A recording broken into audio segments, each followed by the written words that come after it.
Tá de boa? Pode? Boa tarde, gente. Eu queria primeiro agradecer, né, a presença de todo mundo que está aqui, que veio acompanhar a mesa. Queria agradecer as convidadas aqui, né, as realizadoras.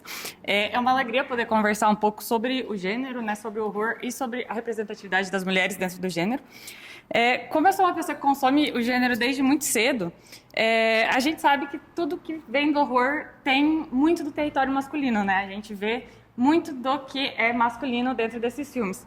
E por muitos anos as mulheres acabaram ficando muito subrepresentadas, né? O máximo de representação que a gente tinha era uma Final Girl, que, né, no caso, era uma garota que sobrevivia no final, mas ainda era muito estereotipada. Ela sempre tinha que cumprir muitos papéis certinhos para conseguir chegar viva, né, no caso. E eu vejo que ultimamente a gente tem conseguido revisitar esse gênero e tem conseguido colocar um pouco da nossa perspectiva dentro do horror, colocar um pouco das mulheres dentro do gênero. E nos últimos anos também tem muitas outras mulheres fazendo filmes de terror, né, que era o que mais importava, não só essa representatividade nas telas, mas principalmente atrás delas. Então, eu acho que a gente está conseguindo ganhar uma visibilidade muito maior, a gente está conseguindo colocar as nossas histórias, os nossos medos, até porque ser mulher dentro de uma sociedade é completamente significar viver com medo, né? Então, eu acho que a gente consegue falar sobre o medo muito melhor do que os homens, né? Sendo humilde, assim. Mas, enfim, eu quis fazer um pouco dessa mesa, principalmente porque a gente tem que entender também que o cinema de horror feito por mulheres, ele não é uma versão soft do horror, ele não é uma versão feminina do horror, ele não é uma versão mais tranquila. A maioria dos filmes aqui exploram gore, exploram uma violência gráfica, uma coisa mais grotesca, tem jumpscare, tem susto. Então, tudo isso a gente consegue ver no cinema feito por mulheres, né? E aqui nessa mesa a gente tem uma diversidade muito grande, né? Tem filme de vampiro, tem filme de tecnologia, tem solidão, assombração, tem de tudo um pouco aqui, né? Então, eu acho muito interessante a gente discutir principalmente essa pluralidade do cinema de horror feito por mulheres, que não pensa especificamente na perspectiva feminina, mas pensa em perspectivas diferentes daquelas que os homens têm prazer de fazer, né? Que é sempre colocando mulheres em coisas mais estereotipadas. Então, vou apresentar um pouco das realizadoras de hoje. Alice de Lara, com Ecos do Passado, que está presente na mostra Brazucas do Joy.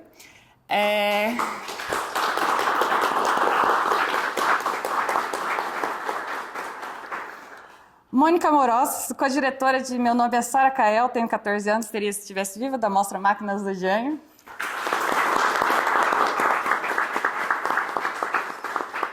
Alexia Rocha, co-diretora do filme Delia, da mostra Pupilos do Jânio.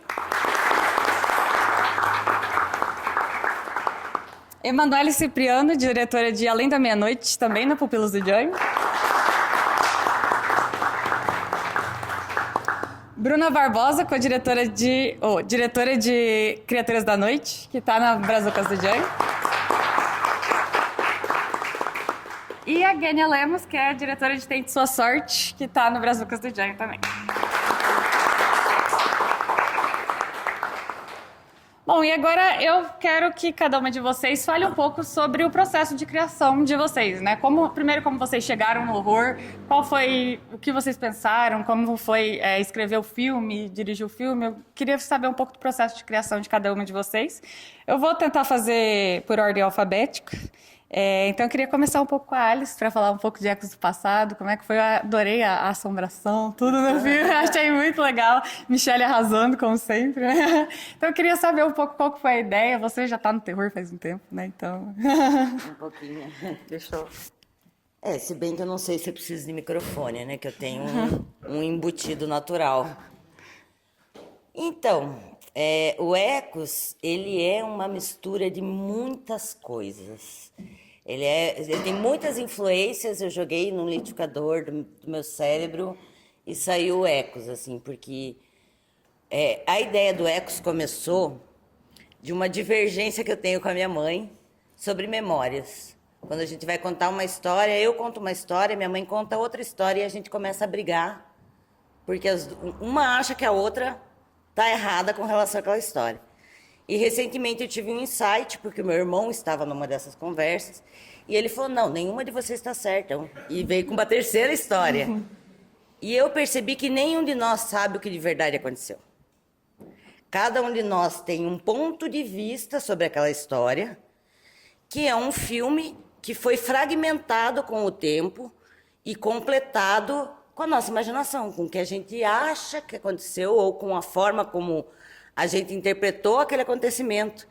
Então chegou num ponto onde as histórias, os filmes não são mais iguais para ninguém. E eu percebi que memórias, até então eu acreditava que memórias eram fatos que realmente aconteceram. E eu percebi que memórias não são fatos. Memórias são histórias. Elas são releituras dos fatos, elas são outras coisas. Então isso começou a dar aí o ecos, entendeu? O quão a gente conhece o nosso passado. Porque a gente tem a impressão de que a gente conhece o nosso passado, que a gente tem certeza de que as coisas aconteceram. E quando a gente compreende que a gente não tem certeza, você passa a questionar tudo. Tudo que você sente sobre um acontecimento. Então, dali surgiu a primeira premissa do Ecos, né? Ele fala muito sobre feridas, porque eu tenho uma questão, eu tenho ansiedade, e como uma pessoa ansiosa, eu tenho uma tendência a resgatar coisas que já foram resolvidas há milhões de anos atrás e criar um problema novo. Né? Então, às vezes eu me lembro de uma coisa que eu falei na faculdade e me dói o coração, me dói o estômago, porque eu falei uma besteira e aquilo faz tanto tempo que eu acho que as pessoas envolvidas talvez nem lembrem. Opa! Eu acho que talvez as pessoas nem lembrem mais que aquilo aconteceu, mas que dói em mim. Então eu comecei a pensar sobre as feridas que são mal curadas na gente e que anos depois elas abrem do nada e machucam e ardem como se fossem feridas novas. Então o Ecos também é sobre isso, sobre as feridas mal curadas do passado que voltam para nos assombrar. Então, né, a assombração é uma metáfora a essa dor de um passado distante que a gente resgata por alguma razão que eu não compreendo, mas que eu faço muito. E por último, quando eu estava escrevendo o roteiro, estava numa época em que eu estava vendo muita coisa sobre maternidade e estava vendo muitas mães sendo atacadas por não serem aquelas mães que romantizam a maternidade, sabe? Então, mães se queixando de alguma parte da maternidade, sofrendo ataques ferozes, assim. E eu também estava vendo reportagens que falavam sobre a população brasileira ser, na sua grande maioria, criada só por mulheres. Né? Nós temos, na grande maioria, registro dos pais, tem uma porcentagem alta de pessoas que não têm nenhum registro dos pais no nome, mas de criação mesmo esses que têm os pais no registro, muitas vezes eles são criados só pela mãe. E isso me fez toda uma reflexão, né? As mães, elas acabam se tornando muitas vezes monstruosas perante a sociedade pelo simples fato de estarem se queixando de uma parte da maternidade. Porque a maternidade tem que obrigatoriamente ser uma coisa super romântica, e não é. Maternidade é difícil, é cansativo, ainda mais se for uma mãe solo, né? Então, todas essas questões entraram nesse grande liquidificador da minha mente e se tornaram o Ecos, né? A sobrecarga feminina da maternidade e tal. Claro, você assistindo o filme, você não vai absorver tudo isso, né? Isso fez parte só da construção. O que chega já é várias outras coisas, né? Mas como a gente está falando de inspiração e tal, foi esse o processo de construção. Ai, adorei. Essas pequenas lembranças que vêm para atormentar ou assombrar literalmente a gente, às vezes.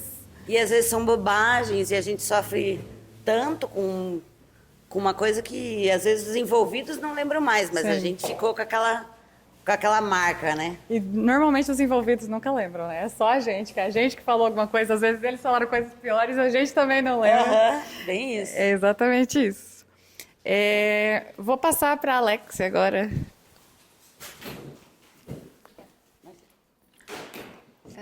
Oi, gente, eu sou a Alexia. Eu co-dirigi o Delia, junto com o João, que ele está ali. O processo foi bem legal, assim. a gente fez o curta para matéria na verdade, para o projeto integrado do terceiro período da faculdade. E aí, nesse projeto, a gente faz vários curtas, assim, e eles têm suas regrinhas. E aí, a regra do nosso curta era ser espaços restritos, então a gente gravou dentro de um banheiro, né? E aí, ele foi gravado no começo do ano, assim, e aí, desde o ano passado, eu conversando com pessoas de outras turmas mais velhas, falaram assim, já vão pensando, porque o projeto integrado ele é muito corrido, né? Você grava uma semana, aí você produz outra semana, e na outra semana você já grava. Então, é assim, muito corrido. E aí, eu tava pensando, assim, eu sempre gostei muito de cinema de horror, e aí eu tava nessa vibe, assim, eu só tinha dirigido um filme, assim, na faculdade, e eu tava com essa vontade de dirigir de novo, fazer um tempo, assim. E aí eu tive essa ideia, assim, aí meio que a gente tive a ideia inicial, e aí a gente foi construindo juntos, assim, a gente escreveu o roteiro, aí o que eu tinha, assim, na cabeça muito era como ela ia morrer no final, assim. Eu tinha assistido A Memória de um Liquidificador? É, né? Só, enfim. E aí tem uma cena que ela, né, enfia, assim, uma coisa no ouvido, aí eu fiquei pensando, assim. Aí foi isso, foi super legal. A gente tem bastante mulheres também na equipe. A Mônica fez a direção de foto. A Petra fez técnica de som também. Enfim, foi super legal. A Cecília também, né, a atriz, ela é maravilhosa, assim. Tinha pensado também em uma mulher e tal, acho que pra atuar, né? Enfim, acho que é isso. Quando vocês foram escrever mesmo o roteiro, tinha alguma coisa específica que ela fosse fazer ou era só ela indo enlouquecendo com aquela mancha específica ou tinha algo assim por trás que talvez vocês quisessem colocar? Queria deixar ela meio doida mesmo. Sim, a intenção era isso, ela tentando limpar a mancha e não conseguindo e ficando cada vez mais maluca, assim. E aí, a gente queria muito um espaço muito branco, né? Aí a gente conseguiu esse banheiro do nosso colega, que também é da equipe. E aí, tadinho, depois ele, acho que deu trabalho, depois pra ele limpar do rejunte, o sangue falso, mas... Aí foi isso, assim, era essa construção, assim. Inclusive, eu passei por algo parecido com a minha fantasia de Halloween, que não saía de jeito nenhum. Eu estava enlouquecendo completamente. Difícil. Às vezes acontece. Pode passar. Vou passar para a Bruna agora. Eu queria que você falasse um pouco, né, do processo de criação de Criaturas da Noite. E, assim, eu particularmente gosto muito da representatividade que você coloca, né? Acho toda obra de horror que tem duas mulheres pegando, eu gosto, entendeu? Então, assim, é uma coisa que eu acho incrível. E eu queria saber mais ou menos como é que foi, o que você estava pensando, como que foi essa... O Criaturas, ele foi o meu projeto de TCC da faculdade, né, da FAP. E ele é fruto de uma pesquisa mais extensa, assim. Teve outros trabalhos na faculdade que eu também acabei colocando a figura do vampiro. Acho que eu fiz o meu primeiro até o quarto período durante a pandemia. Então, foi um período que a gente não teve trabalhos muito práticos, porque estava todo mundo em isolamento. E aí, quando a gente voltou, a gente fez alguns exercícios, e desse saiu o Entardecer, que foi uma piada ali com o Crepúsculo, né? Que também tinha duas meninas, mas era um exercício assim, bem curtinho, 3 minutos. E aí eu fui desenvolvendo essa ideia, assim, porque eu queria muito ter um filme de vampiro que falasse um pouco sobre a questão, tipo, encontrasse a questão LGBT também, né? Eu não sei em que momento da minha vida teve essa virada, assim, de me interessar muito por monstros e vampiros, especificamente, e conectar isso com vivências LGBT, assim. Foi algum momento ali no final da minha adolescência. E eu fiquei muito obcecada com isso. Então, quando eu comecei a fazer cinema, eu sabia que eu queria fazer um filme assim. Então, desde o primeiro período, eu já sabia que eu ia fazer um filme de vampiro em algum momento. E a gente conseguiu fazer o Criaturas, que era um curto, assim. Todas as outras coisas que eu fiz foram, tipo, 3 minutos. Eu fiz o Corpo e o Sangue para a disciplina de experimental, que foi uns 5 minutos também. Foi mais um exercício, assim, tentando trazer as ideias e os sentimentos e a estética que eu queria para o Criaturas antes de fazer ele de verdade. Então eu já tinha um pouco de prática quando a gente realmente foi fazer ele. Eu desenvolvi o roteiro para disciplina de TCC mesmo, defendi, o Biscaia estava na banca, mas foi assim, foi a execução física de uma coisa que já estava em mim fazia muito tempo, assim, muitos anos. E quem gosta de horror e é LGBT, e é um grupo muito extenso de pessoas, a gente sempre acaba associando esses sentimentos do inadequado, do errado, do monstro, de uma coisa que é, né, uma coisa que você repele da sociedade, uma coisa que está à margem, assim. E é muito fácil associar isso com as nossas vivências LGBT, assim, coloco vivências, porque eu acho que tem muito que dá para você tirar disso, não é só, sei lá, lésbicas vampiras, apesar de ser uma coisa muito comum entre representatividade lésbica em filmes ter vampiras, assim, mas de outras identidades LGBT. E o meu pensamento foi fazer um filme que eu acho que eu gostaria de ter visto quando eu estava ali na minha adolescência, estava crescendo, assim. Eu até, assim, tenho algumas referências. Carmila, eu acho que é a maior delas. Inclusive, eu coloquei o nome da protagonista de Camila por um motivo. Mas eu sentia que eu precisava tirar algo de dentro de mim, assim, e colocar para fora essa coisa que eu fui criando ao longo do tempo mesmo. E foi isso. E aí surgiu Criaturas. E eu tive sorte de ter uma equipe muito legal trabalhando comigo. Muita gente da faculdade também, né, da FAP, abraçou esse projeto e entrou junto comigo. E, não sei, foi só um sentimento, assim, um sentimento muito catártico e muito, assim, eu consegui colocar tudo que eu queria ali. E agora eu posso seguir em frente falando de outros monstros que não vampiros. Tomara. Não, uma coisa que eu acho legal é porque realmente existe essa... as pessoas normalmente colocam lésbicas como vampiros em algumas coisas, mas eu vejo isso muito como uma leitura. Quase nunca nessas obras está explícito que elas são lésbicas. Sempre tem aquela amizade maior, aquele negocinho, mas nunca está explícito. Eu acho que uma coisa que eu gosto do Criaturas é isso, que você já colocou ali explicitamente que elas são lésbicas e que elas estão se encontrando, se transformando e tal. E eu acho isso interessante no horror também, essa coisa mais explícita, assim, e não só ficar... no subtexto. No subtexto, nas entrelinhas, até porque aí abre margem para muita coisa, sabe? Então, uma coisa que eu gostei bastante do filme, eu acho que foi isso, foi você colocar realmente, falar sobre isso, sabe? Eu gosto muito de coisas no subtexto, mas eu também acho que eu tava de saco cheio, assim, já deu. O meu eu não quero que seja assim, né? Vamos dar esse passo à frente, tá bom. Tá na hora já. Tá na hora. Manu? Oi. Bom, o meu é O Além da Meia-Noite, né? Que combinou com o título daqui da mesa, né? Que é Além da Garota Final. O meu trabalho também foi para um projeto de TCC da faculdade. Eu venho, na verdade, muito da produção e da produção executiva. Inclusive, precisando aí chamar para jobs. Mas eu comecei a escrever esse roteiro pensando na viabilidade do projeto mesmo, assim, de início. Então, onde eu vou fazer, quantos personagens vão ter, como que eu vou tornar esse projeto viável, né? Eu estava morando na Cel, que foi no lugar onde foi gravado o filme, né? Que é um espaço gigantesco, assim. Então, lá já foi filmado muitos outros filmes também, inclusive de terror. E eu fiquei pensando em qual história que eu iria colocar ali. E de início eu já sabia que eu queria ter uma protagonista mulher. Até porque, se você for ver bem, né, isso é engraçado que cai com a nossa conversa, se você colocar uma mulher dentro de um espaço grande, assim, já traz muitas questões, né, muitos outros medos, não só de assombração, mas um medo da nossa realidade mesmo, né? Se você colocar uma mulher sozinha, assim. Agora, se você colocasse um homem ali, tipo, ia ter um medo ali, mas, tipo, mais de assombração, de Não fato, é a mesma sabe? coisa. Não é a mesma coisa. Então, eu trabalhei com uma protagonista. A gente também trabalhou com o nosso radialista, né? Que foi o Paulo Sky, que estava do nosso radialista também. Então, trabalhamos com 2 pessoas do nosso elenco.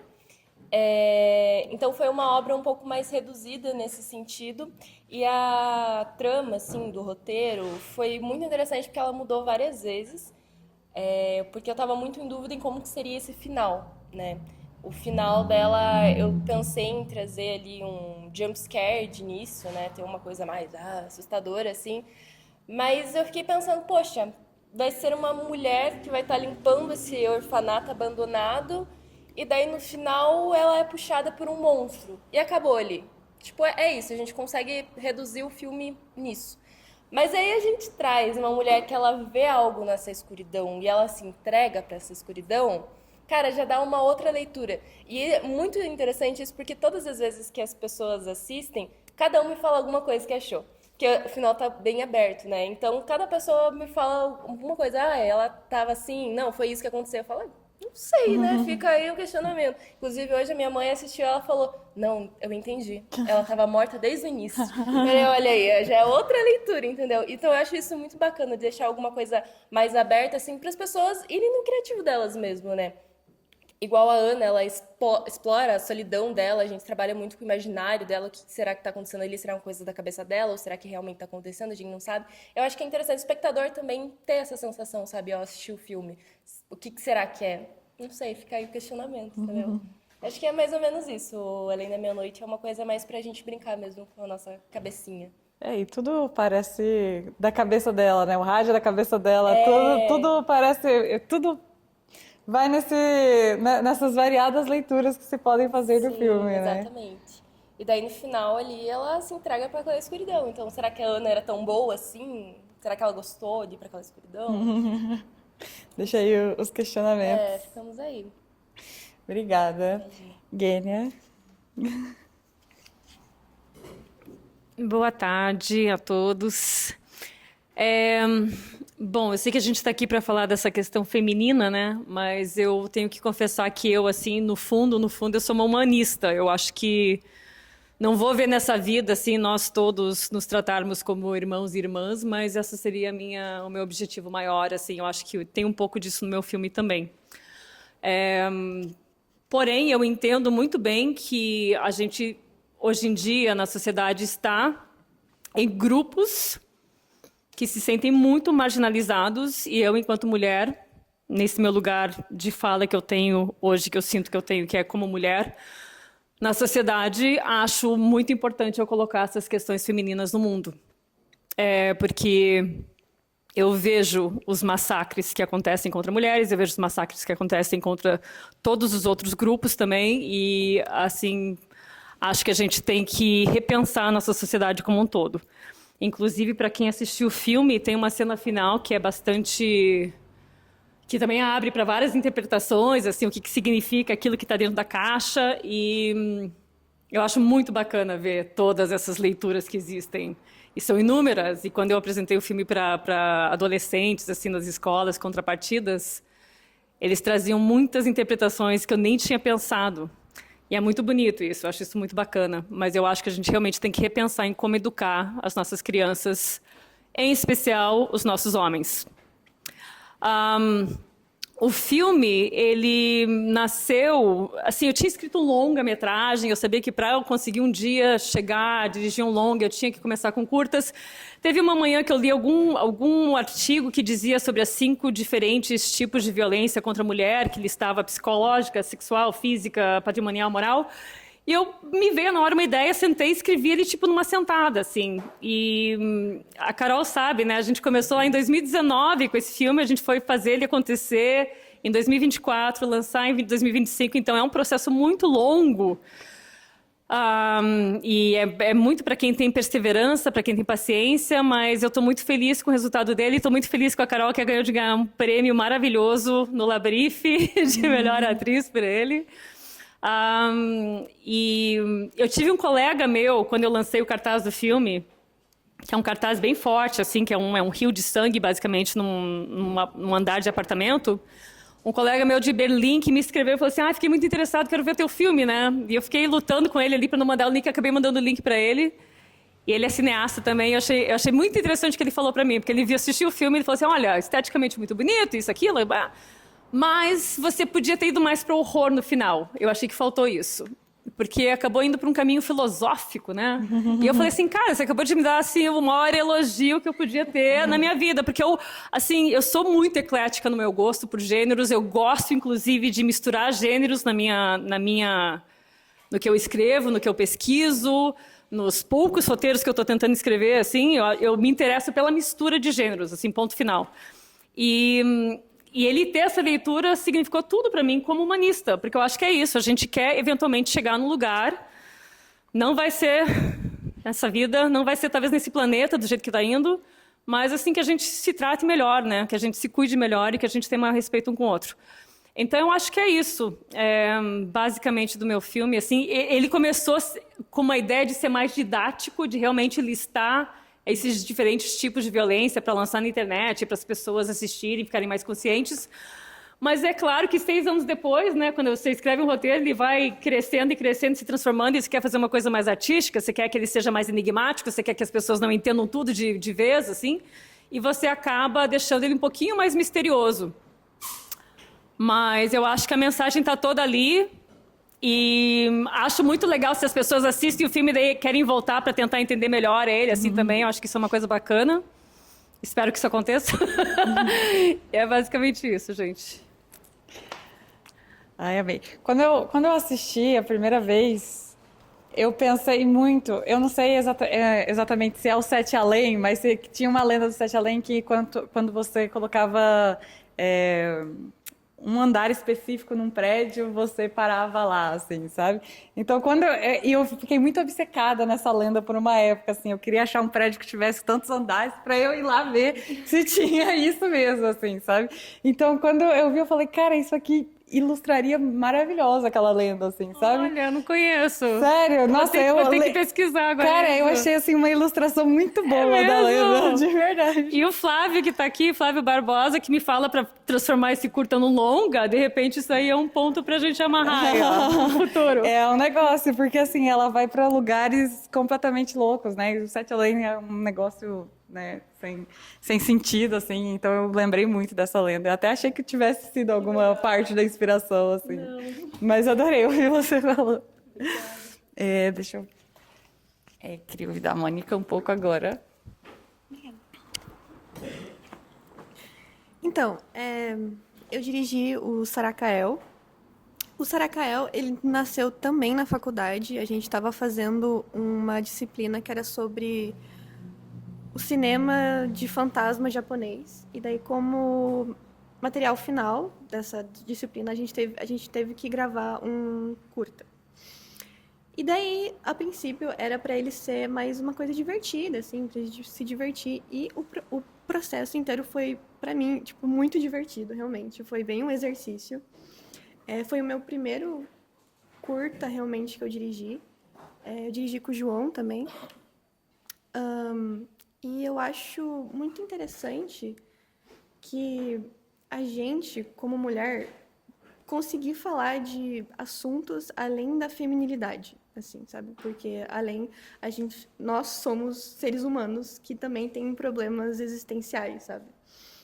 E o personagem principal do curta, ele é um homem que ele tem essa visão voyeurista do mundo e ele está observando as pessoas, mais especificamente a ex dele, da internet no escuro. E ele é bem esse arquétipo do homem voyeur.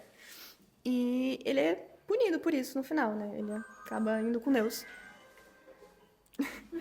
E eu acho interessante isso, né? Porque a gente não pune a personagem feminina, a gente acaba punindo o estereótipo masculino. A Saracael é inspirada na lenda urbana da Samara, que é uma corrente do Facebook. É do Orkut isso, há muito tempo atrás. Eu vi mais no Facebook. Eu ficava com muito medo, realmente, quando era criança. Eu acho que eu não copiava em 10 páginas, mas enfim. Inclusive, a Saracael é a Alexia.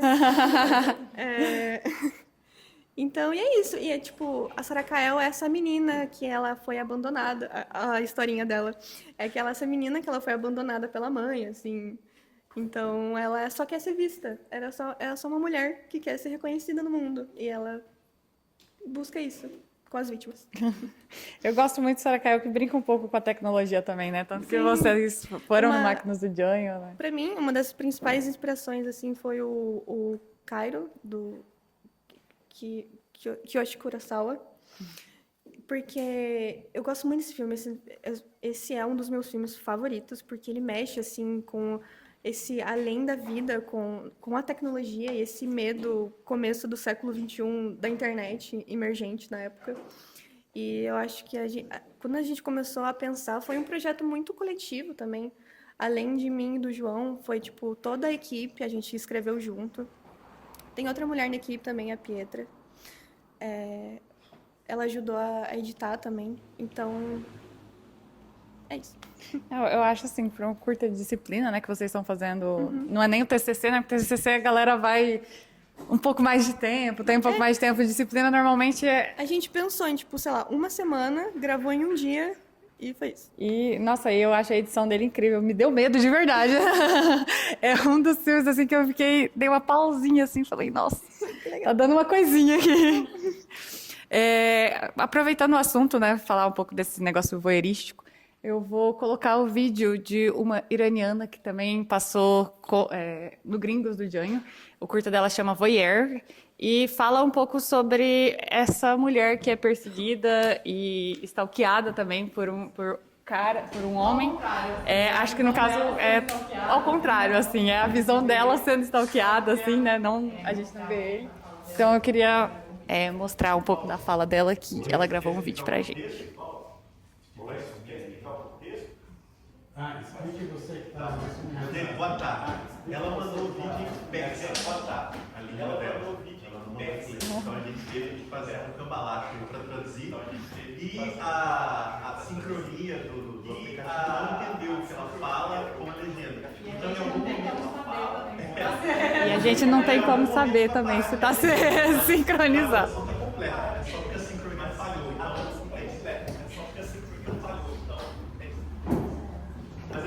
سلام، مریم هاشمپور هستم، کارگردان فیلم چشمچران.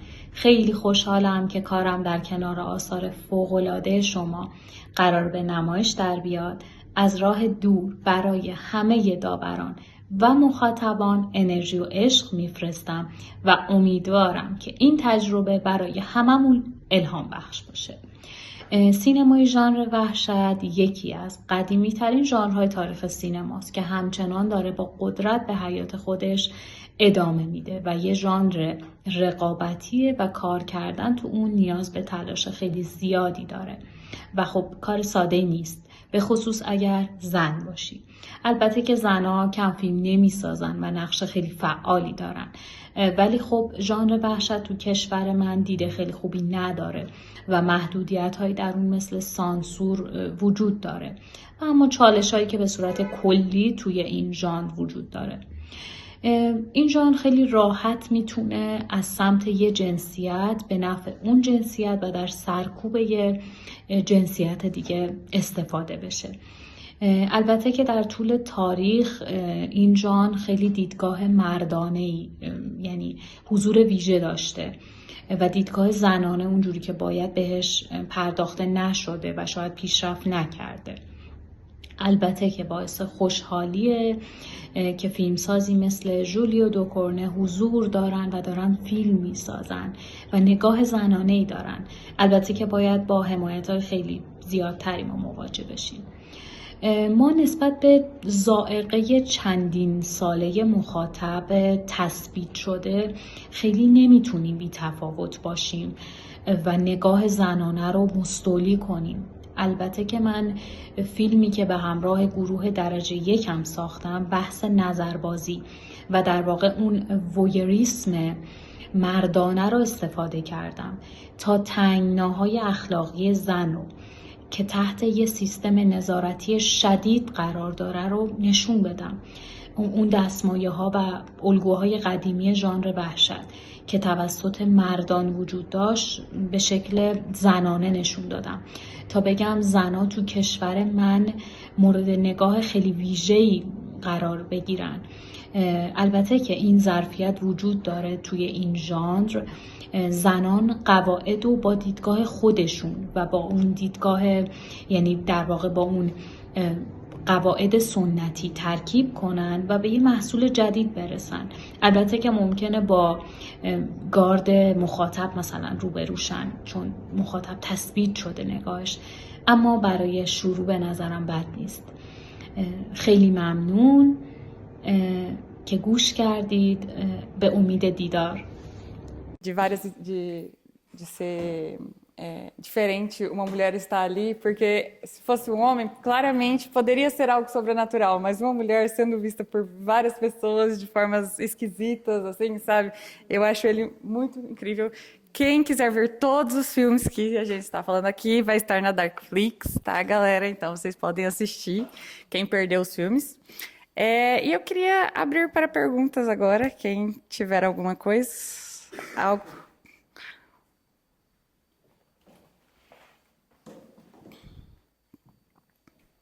Não falem todos ao mesmo tempo.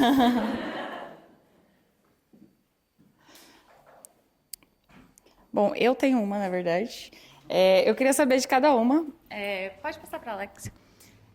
Eu queria saber de cada uma inspiração que vocês tiveram, alguma diretora ou um filme dirigido por mulher que foi uma inspiração para vocês no processo, no filme, ou na vida em específico. Aí eu queria ouvir um pouco de cada uma. Eu gosto muito do filme que chama Raquel 11. Eu esqueci o nome da diretora, mas é dirigido por uma mulher, fotografado por uma mulher também. E eu assisti ele ano passado, eu acho que me deu essa vontade também, para ela fazer filmes de horror e, enfim, aí acho que assim, é um filme que eu gosto bastante, é brasileiro também, né? A Raquel tem uma coisa bem parecida, inclusive, com Delia, que é ela ficar sofrendo que tem uma ferida ali, ela não consegue curar, um negócio ali, né? Então, realmente tem uma influência bem clara ali. Sim. Mônica. Eu tô pensando. Se quiser perguntar pra mim por último. Tudo bem, pode passar para Não foi uma influência direta para esse filme, mas eu gosto muito do Cemitério Maldito, né? Que é um filme dos anos 80, dirigido por uma mulher, e foi muito marcante na minha história. É um filme que eu tive muito medo, né? No passado, gente, acho engraçadíssimo, né? Mas já me aterrorizou no passado. E ele faz parte de uma das minhas grandes inspirações, no geral, para o horror, né? Atualmente, assim, eu gosto muito do Babadook, porque ele fala um tema, inclusive, que me interessa muito, porque conversa um pouco com Ecos, que é a depressão pós-parto, né? Essa coisa das dificuldades de criação e tal. Então, eu deixo esses dois como... Ótimo você ver. Acho que para esse filme eu fiz uma pesquisa muito grande, assim, de tudo que eu poderia ver naquele momento antes de começar a colocar em prática, assim. Então, teve inspirações de diretoras mulheres, como, né, diretores homens, assim. Mas eu acho que uma mulher, assim, que foi mais inspiradora de diretora mesmo foi a Gabriela Amaral, que ela tem alguns curtas e os filmes dela trabalham mais com terror psicológico e que eu tentei buscar nesse filme. Então, acho que ela seria uma das peças-chave para esse filme ter acontecido de inspiração. Eu vi muitos filmes de vampiro que me inspiraram, especificamente no caso de criaturas, assim. Mas um que chamou bastante minha atenção foi, acho que Ana Lili, o nome da diretora, que dirigiu Garota Sombria, Anda Pela Noite. Caminha Pela Noite. E eu acho que é iraniano também. E, assim, é um filme magnífico, magnífico. Quem nunca assistiu, gente, sério, vocês, por favor, procurem. É muito, muito maravilhoso. E, cara, é uma visão muito diferente, assim, do vampiro, bem moderna. Ela anda de skate, assim, é muito genial. Eu acho que dela, assim, que me inspirou, dentro dos que me inspiraram por criaturas, foi ela. Assim. Na vida a gente vai levando muitas mulheres incríveis na bagagem, eu acho. Sim. Bom, eu tenho uma memória, gente, que é péssima. Eu acho que toda a minha memória eu guardo para decorar texto quando estou atuando. Eu estava aqui procurando os nomes de alguns filmes que me inspiram. Um deles não tem a ver com o meu filme, assim, mas foi um filme que eu assisti até depois e assim, me apaixonei pelo estilo da cineasta. É o Medusa, da Anita Rocha da Silveira, se não me engano. E tem um outro cineasta, é um homem, Pinto, se não me engano o nome dele. Mas eu não estou lembrando se é Alberto Pinto. Ele fez aquele filme com a moça no mar, que fica perdida no container, e também fez um filme antes chamado Rua Málaga, alguma coisa assim de horror, que lida com o transgenerismo. É absurda assim, a qualidade do filme dele também, então fica outra dica. Não lembro do nome direito dele, nem do nome dos filmes, mas é uma referência muito boa também. Estão aqui. Voltar pra... Então, eu tenho um problema, porque o nosso filme foi inspirado muito no cinema japonês, né? Então, e o Japão tem uma sociedade extremamente machista. Então, não existem diretoras mulheres que a gente possa se inspirar, que eu pude me inspirar.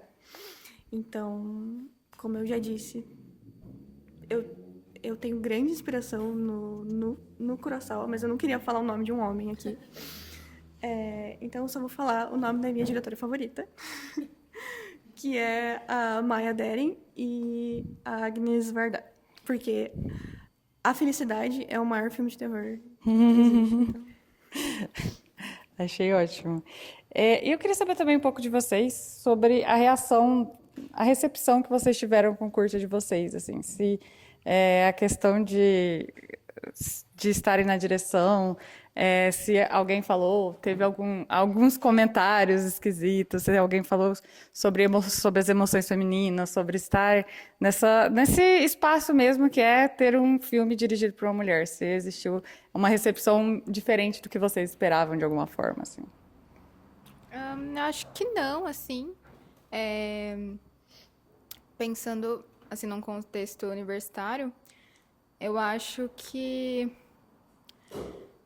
assim, pelo menos na nossa sala, a nossa sala tem mais mulheres, assim, do que homens.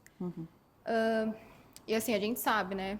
Óbvio, assim, diretores homens e tal, os fotógrafos homens. Geralmente, no som é homem. Mas, assim, no contexto da faculdade, eu vejo muito essa feminilidade. Então, vejo muitos filmes dirigidos por mulheres e pensado por mulheres e roteirizado por mulheres, assim. Então, muito gratificante, assim. Não passei, assim, acho que por nada, assim... Muito terrível, contexto, assim. Acho que não, assim. Eu também não. Eu fico, inclusive, muito feliz com o que está acontecendo com o Sarakael, porque ele já passou em alguns festivais. Para mim é muito especial isso, ter esse reconhecimento. Embora tenha muitas mulheres na nossa faculdade, eu observo uma tendência a ter sempre figuras masculinas, assim, no comando, assim, sabe? Então, sim. já tive em vários sets, assim, que é sempre um homem dirigindo, porque o homem tem essa visão e ele precisa demonstrar, enfim. Embora tenha muitas mulheres como cabeças de equipe. E eu acho que é muito importante botar para fora a visão feminina também, que embora não seja só feminina, também é de um ser humano, mas importa. Eu acho que no contexto da faculdade eu também vivi um pouco isso, assim, que era realmente sempre ver os homens tendo suas ideias filmadas, assim, sabe? Normalmente as mulheres encabeçavam, né, um pouco da equipe, mas normalmente eram eles que iam lá e vendiam o projeto e tal. E eu acho que isso, durante esse período que vocês estão passando, né, de estar estudando, realmente meio que forma uma autoestima do que você vai levar pro mercado depois, assim, sabe? E eu vejo que a faculdade tem um pouco disso, de tentar minar um pouco, ainda bem que não é o caso de vocês, assim, mas tem muito caso, assim, que eu vejo. Já conversei com amigas minhas, aconteceram, de, tipo, homens tentando minar um pouco, assim, sabe? Esse espaço da faculdade, essas mulheres de contar histórias, ou acha muito besta, ou, sabe? Aí piora um pouco com filme de gênero, assim. Então, eu acho que a gente tem caminhado para algo um pouco melhor.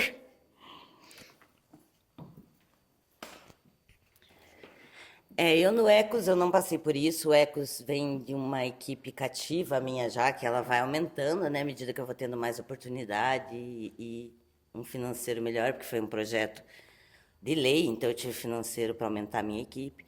Então, não foi o caso. É uma equipe que... parte dessa equipe vem comigo desde o meu primeiro curta-metragem. Então, eu considero minha equipe mesmo, então... Mas, infelizmente, já aconteceu. Já aconteceu como diretora e eu trabalho também como maquiadora e efeitista, e também já aconteceu, principalmente na posição de maquiadora, mas já aconteceu na posição de diretora, assim. Quando eu estou conversando com amigas do cinema, assim, eu acabo fazendo uma comparação. Que quando um homem está dirigindo, vamos supor, Biscaia, está dirigindo. Biscaia fala assim, está faltando um copo amarelo em cima dessa mesa.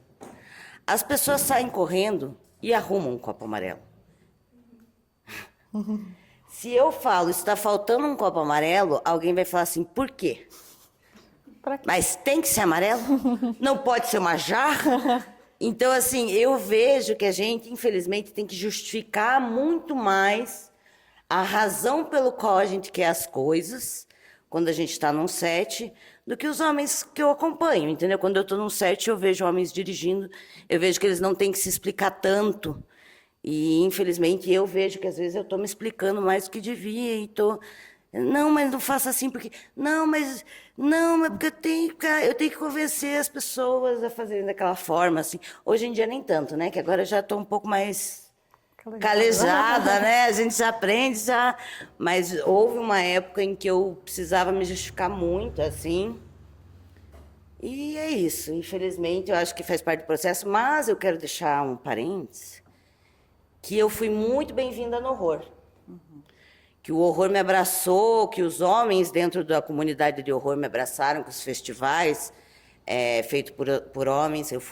Quando eu fui fazer o Balzaquianas, que ele foi fazer parte de uma coletânea, os homens envolvidos na coletânea celebraram que tinham mais diretoras mulheres na coletânea do que diretora homem. Então, assim, não é no horror. Isso que eu estou contando não é no horror. Mas é na equipe técnica do cinema, de modo geral. Acontece. Às vezes a glória vem. Eu também não passei por nada, né? Acho que a gente está nesse meio... É uma bolha, né? Estando ali na universidade e tudo, a galera já tem outros pensamentos. Mas pensando assim no mercado de trabalho, ainda hoje acontece muito. E eu achei incrível a sua fala, porque é realmente isso que acontece, é realmente isso. E tanto diretora como diretora de arte, ou diretora de fotografia, parece que tem um outro lado, assim, sabe? Parece que não é tão levado em consideração algumas falas que a gente tem. Não sei o que acontece. Mas ainda que a gente está num meio que muitas pessoas estão em desconstrução, que estão todo naquele progresso. Assim, se for olhar um mercado de trabalho um pouco mais amplo, daí vixe Maria, né? Só assim, quem puder. Mas eu acho que é isso. Eu acho que a gente está numa geração também que tem né, esse viés de olhar para as mulheres de uma forma diferente também e tudo. Mas ainda assim, se você for para o mercado de trabalho mesmo, mundo afora, aí você vai encontrar muito. Na teoria, a gente está na bolha progressiva. A gente está na bolha progressiva, exatamente. Eu tenho umas questões com isso, porque eu sempre tenho muito medo de parecer ser a maluca, sabe? Eu acho que isso é o próprio retrato do machismo que a gente vai sofrendo assim, sempre bem aos pouquinhos. Eu tive algumas situações em que, não só no Criaturas, mas assim, no geral, em coisas que eu já trabalhei, de sentir que eu não era ouvida, sabe? Simplesmente, assim, uma coisa quase invisível. Ou, tipo assim, você tá ali, estão te vendo, estão te ouvindo, mas não dão a relevância, a importância, né? Tipo, que nem vocês falaram, assim, com um homem eles vão correr para fazer tudo que ele quer, com uma mulher é tipo, mas precisa mesmo. Mas se você fala que você tá bem satisfeita com um take, com um plano, e aí o cara fala, mas se a gente mexer um pouquinho assim? Tipo, não, eu quero desse jeito. Eu tô falando, eu não preciso que você fique mexendo, mudando, querendo mudar. Eu tô satisfeita e é isso, assim, é de aceitar um pouco essa liderança das mulheres. E eu vi isso até quando eu não estava em papéis de liderança, quando eram amigas minhas, assim. Então, eu acho que não é nunca muito pessoal, assim, foi comigo e era uma questão. Não, é sempre pequenas observaçõezinhas, assim, ao longo do tempo que você vai reparando. E aí você vai colocando na sua cabeça, será que eu não tô maluca? Sabe? Será que eu não tô exagerando? Exato. Mas eu acho que isso é o próprio fruto do machismo mesmo, é a gente pensar que é coisa da nossa cabeça. Mas eu acho que tá ali, mesmo bem de leve, ainda tem. No Dianho, eu gosto muito de ter essa mesa aqui, de ter visto muitos nomes de mulheres nos filmes, mas em outros festivais que eu acabei mandando o Criaturas, tanto por ser um filme de gênero, talvez também por ser um filme que aborda a temática LGBT, quando eu olhava os filmes que eram selecionados, os outros filmes, mesmo que o meu fosse selecionado no festival, era tipo assim, era o mínimo. Era sempre o mínimo. Então é uma coisa que acaba sendo meio triste quando você olha o geral das coisas, assim. Tinha a cota ali, né? Você fica assim, será que eu e mais uma outra? É Exato. meio complicado. Não, e é louco com esse negócio que você falou, né, sobre... É exatamente isso, de que quando homens estão nesses local subalterno, assim, eles tendem a querer invalidar o que você fala, né? Quando uma mulher está nesse lugar, ela não consegue falar, né? Não tem esse espaço para ela falar, mas eles estão ali tentando dar o espetáculo dele das mínimas formas possíveis.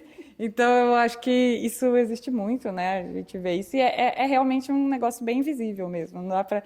Qualquer coisinha que você surtar por isso vai ser doida. Vai ser meio maluco. Então, eu entendo essa fala. Bom, gente, eu tenho 2 histórias para contar. A primeira, antes do meu filme virar filme, ele era um roteiro, eu estava participando de um grande curso, assim, com uma pessoa do meio, assim, muito produtiva no meio. E foi lido o roteiro e houve, tipo, toda uma crítica, assim, em cima da questão... Começou-se com elogios, mas depois veio a crítica em cima da questão de que era um filme extremamente, gratuitamente violento. E que, por conta disso... parecia que não existia o porquê dele ser feito, assim, o que era aquela que vinha na caixa no final, que eu não quero falar o que é, caso alguém vá ver, mas assim, o que era aquilo que vinha na caixa no final, isso obviamente queria dizer que era um estupro e não sei o quê. Eu até falei assim, mas se essa é a tua leitura, eu acho bom que você tenha essa leitura, porque isso é uma coisa que acontece diariamente no nosso Brasil, né? No mundo. E logo depois eu fui assistir um filme que era ligada assim à produtora, e era um filme dirigido por homens, uma história masculina que era extremamente violento e gratuitamente violento. Ou seja, parecia que havia algo ali de, por ser um filme escrito por uma mulher, que também levantava essa bandeira da violência doméstica perpetuada principalmente por homens, que não valeria a pena ser feito, né? Isso ficou muito comigo, assim. Achei curioso. O segundo ponto que eu quero fazer é que eu lembro que eu estava na última diária do meu filme e a gente estava numa cena na escada, tinha muitas horas ainda para terminar a diária, claro que a gente tinha muita coisa para fazer ainda, mas a gente estava fazendo a gente tinha feito 2 takes e eu falei, vamos mais um, porque, gente, vou avisar, muita mágica acontece no terceiro take, pelo amor de Deus. Às vezes é só mais 2 minutinhos que você vai ter para ter um terceiro take. Faça o terceiro take para o ator. O ator aquece, ele está num lugar muito mais legal. Eu já vi inúmeros filmes brasileiros que acontecem com 1, 2 takes. Eu entendo a limitação de tempo, de dinheiro, mas assim, o terceiro take é mágico. É a minha opinião. A gente estava para fazer o terceiro take, assim, e quando eu pedi esse terceiro take, eu ouvi alguém da equipe gritando, que era um homem, óbvio, falando assim, é um curta! E eu falei assim, putz, né? Tipo, não precisava, né? Tipo, a gente está no horário, não tô passando, não passei do horário. E fico pensando, se fosse um homem ali dirigindo, se, né, teria havido esse comentário. Era um preciosismo meu, talvez, assim, querer ter um take assim tão específico, tão, né, com a intenção completamente encaixada com o que eu imaginava, talvez fosse, mas eu acho que a gente também consegue ter um filme uma qualidade melhor se a gente tem esse olhar mais detalhista e aguçado de falar assim, não, a gente consegue num terceiro take fazer uma coisa um pouquinho mais alinhada com o que precisa acontecer. Então é curioso, né, gente? Exatamente. Eu fiquei aqui pensando que se você quisesse fazer 10 takes, é o teu filme. Não, daí você mata também os atores. 10 takes é ruim. Mas sim. Eu escutei uma vez uma história de de uma propaganda que era feita numa geladeira e a câmera era para um robô. Então, assim, todos os takes, na verdade, eram exatamente iguais, porque a câmera era um robô e ela subia e mexia na mesma velocidade. E o cara fez 57 takes.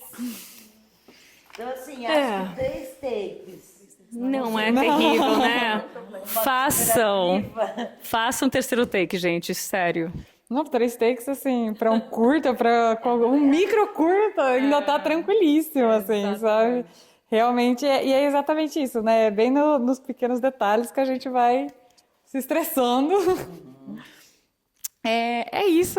Alguém tem alguma coisa, alguma pergunta para alguém? Ali, uma pergunta. Eu gostaria de saber se vocês conseguem pensar em algum filme que vocês, ou alguma cena importante de algum filme, que vocês acham que seria contada de uma forma diferente se fosse dirigido por uma mulher. Todas as cenas. Recentemente, eu estava participando com os amigos de um desafio de assistir um filme de terror por dia, né, nesse mês de outubro. E a gente assistiu, eu e a minha parceira, a gente assistiu o primeiro Carrie e o remake, que foi, acho que 2017, 2018, não sei.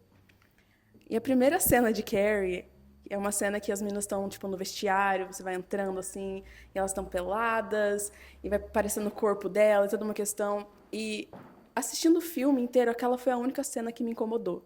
Eu fiquei, cara, tem tantos jeitos de fazer isso. E é um filme maravilhoso, que eu gosto muito, e tem outras cenas incríveis, assim, mas eu fico com aquela na minha cabeça, tipo, aquilo, assim, perdeu o ponto comigo ali naquela cena. E no filme de 2018... que eu acho que é muito, mas muito pior.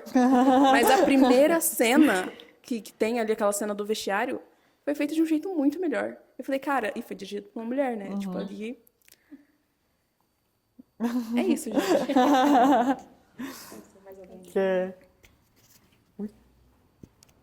Eu acho que todas as cenas de filme de terror que a mulher corre escada acima, ao invés de sair pela porta, seriam diferentes. Eu duvido, eu aposto dinheiro quando não tem filme dirigido por mulher em que a mulher faça isso. Que a porta tá aqui, a escada tá aqui, e ela decide subir ao invés de sair pela porta. Eu também acho que, literalmente, todo filme de slasher que tem uma mulher nua morrendo. Eu assisti um filme esses dias que era... Eu não sei como é o nome em português, mas ele se chama The Two Box Murders.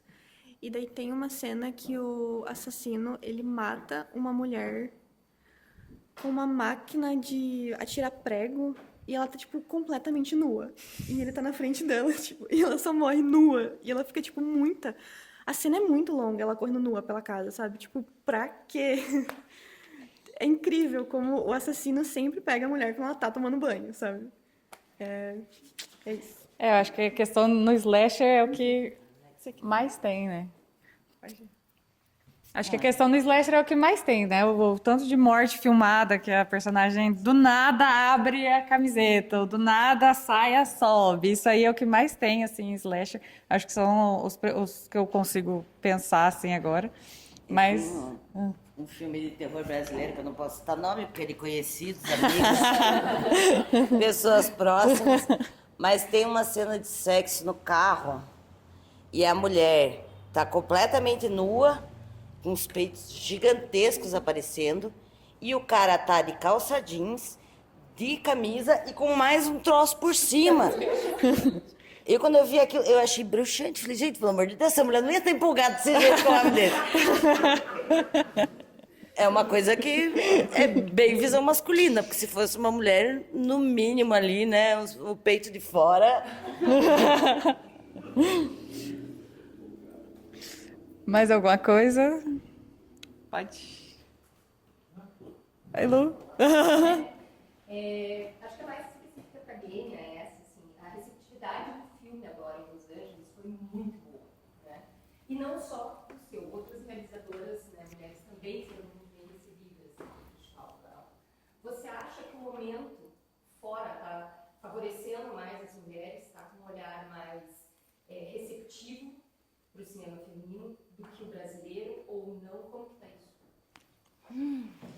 Eu acho que tá, né? Eu acho que a gente viu isso justamente com o Labrife, né? Que foram tantas mulheres que saíram vitoriosas na direção ali, a Bárbara Paz, a Mariana Brennan. Tipo, eu acho que uma coisa da gente realmente acordar para esse potencial feminino que nosso cinema brasileiro tem, sabe?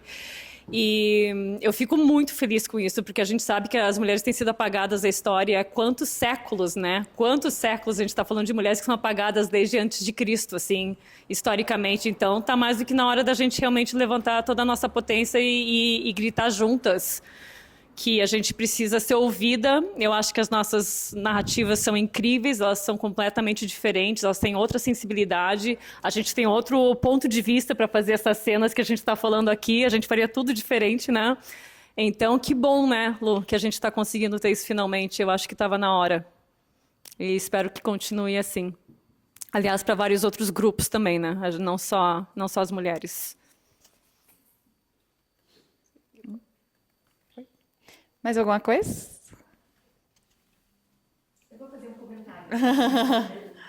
Você estava comentando a arte pequena, também as outras meninas, a Ingrid Guimarães, comédica, nada a ver com o cinema de ela demitiu parte da equipe na última produção, porque por mais que fosse um projeto capitaneado por mulheres, tocado por mulheres, com temáticas razoavelmente femininas, apesar de comédia, houve uma situação de machismo, né, que ela se sentiu profundamente ofendida, porque eram mulheres que estavam gerando empregos para homens, né, e ela demitiu a galera que controlou essa situação e reorganizou a produção, e ela comprou a vida.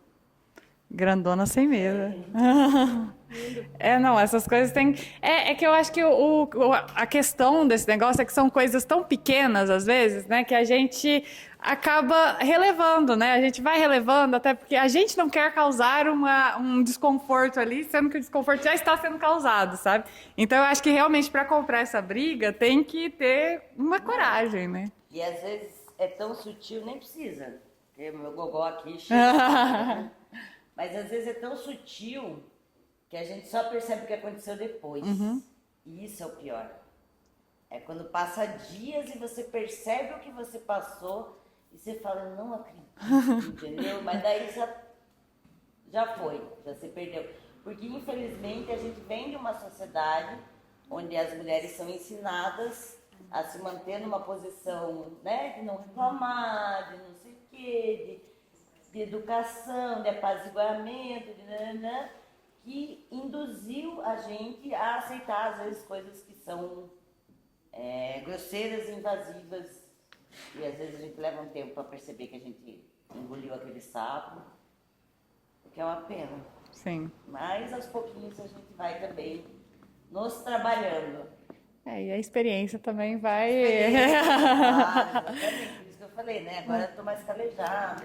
Teve uma época que eu tinha uma preocupação maior, eu já sei como ali... não, galera, foi, acabou, e a gente continua...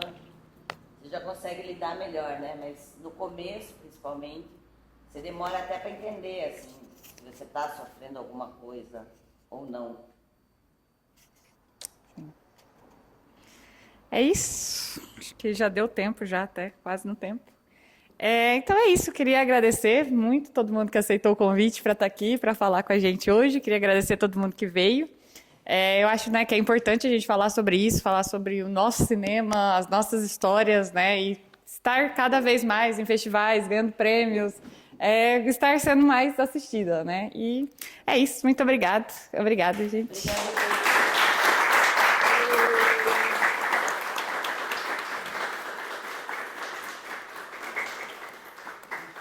Tem um lanchinho liberado ali. Cafezinho, palavra mágica.